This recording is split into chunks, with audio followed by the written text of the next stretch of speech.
There is now an almost certain possibility that the RBA will cut rates when it meets next month, although there is still a slight chance that our central bank will hold for a few more months of data. Joining us live now is the Shadow Housing Minister, Michael Sukkar. Michael, good to have you with us today. Thanks for your time. So does yesterday's figures and the possibility of one, maybe even two cuts, hand an economic advantage to Labor? Well, I think what we want to see is an economic advantage being handed to Australians because they have been utterly smashed over the last 2.5 years under Labor with 12 interest rate increases. We've seen most comparable nations around the world already have interest rates coming down, and presumably we'd be in that same position with rates already having come down if we didn't have a government that has so mismanaged the economy and particularly its spending, which has fueled inflation. So, look, in the end, Australian families have been utterly smashed. We are, like everybody, cheering for the best outcome. But I think looking at yesterday's data, I think it's far from conclusive to say that it's straightforward as to what the Reserve does in February, particularly when you look at underlying inflation.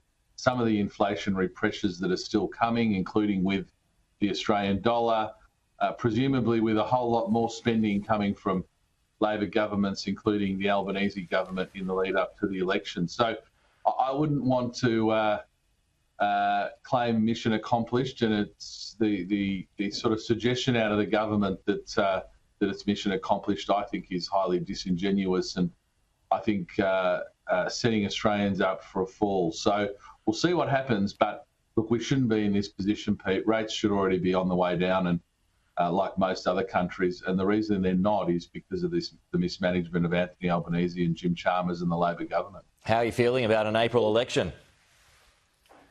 Well, we're ready for an election. We have been ready for an election any time, and elections are wonderful things because it gives the Australian people an opportunity to render a verdict on this atrocious government, the pain they've felt over the last 3 years, and an opportunity, of course, to change the government. So we're ready to go. Whether it's March, April or May, we are prepared. And as Peter Dutton has been doing, he's been leading from the front. He's been leading the agenda. He's been offering principled and strong leadership versus the dithering and weak leadership. It's not even leadership, the weak and dithering response from Anthony Albanese on virtually every single issue. It's been a tight rope to walk for the government, and in particular the Treasurer, to keep us out of recession, though, hasn't it? And to keep inflation on its way down while keeping unemployment low. Is there not some marks that you're giving them? No, because Australian households have been in recession. We've had 7 consecutive quarters where Australians on a per capita basis have been in recession. We've got households who are behind by 10%. Australians, for the first time probably in your and my lifetime, Pete, will come to this election and will be poorer than they were at the last election.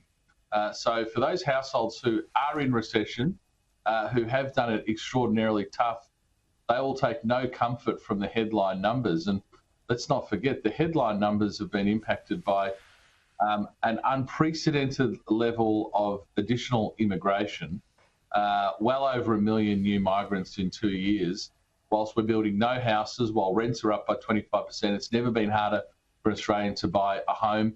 Fewer homes are being built, fewer homes are being approved. So for individuals, I can assure you, Pete, they have felt the full force of the per capita recession that we've been in for a very long time. All right, Michael, elsewhere this morning, I just want to get your reaction to this shocking discovery northwest of Sydney yesterday. Well, the discovery was made before yesterday. They just announced it yesterday. Police say could have been a mass casualty event, a caravan found with explosives that was apparently bound for Jewish targets. What's your reaction to that? Well, it's sickening and appalling, to be honest, and raises immediate questions as to when the government knew. Do they know who is behind this, or where is the investigation at? Why didn't the Prime Minister, why didn't he level with Australians at the time? What additional security is being put in place for Jewish Australians?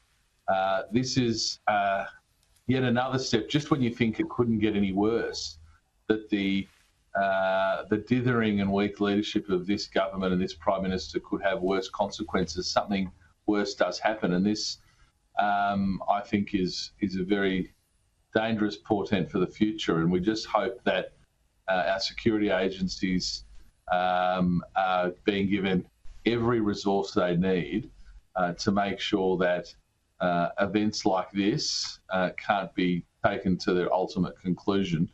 But, you know, in times of national crisis, and I know the Prime Minister's been dragged kicking and screaming and probably still hasn't come to the realisation that this is a major national crisis.